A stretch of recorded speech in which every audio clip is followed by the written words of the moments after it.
Let's move on. A very heated discussion tonight during our town hall meeting on the so-called bathroom bill at the Tobin Center downtown. Senate Bill 6 would require Texans to use public bathrooms that correspond with the sex on their birth certificates. News 4 San Antonio's Aaron Nichols has a recap of what our panelists talked about tonight and what led to a walkout.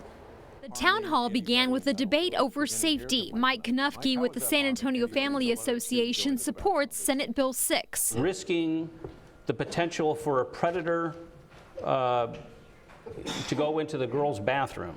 Risking that poor girl versus the risk of the transgender. It only makes sense, Randy, that we put the risk or leave the risk where it is today and not necessarily shift this risk to the little girls.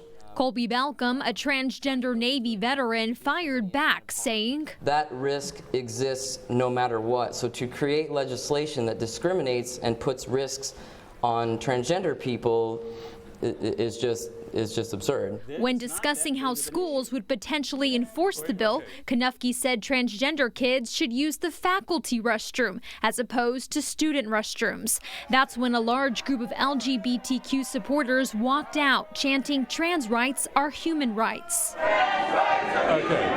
Concerns over how the bill would impact the Texas economy were also a main topic of discussion. The Visit San Antonio team says they've received calls from at least 11 associations and groups threatening to pull their conventions out, as well as the NCAA men's Final Four, which could result in a loss of over $100 million just to the city alone.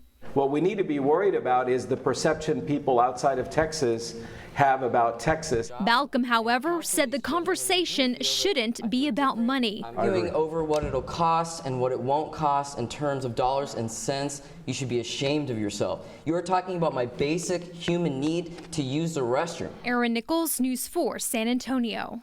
Now that Senate Bill 6 now goes to the full state Senate for a vote. They're expected next week. If you missed our town hall tonight, you can watch it in its entirety on our website. That's news4sa.com. I moderated that. I'll have a little bit more on that coming up later in this newscast. We have an update now to a story we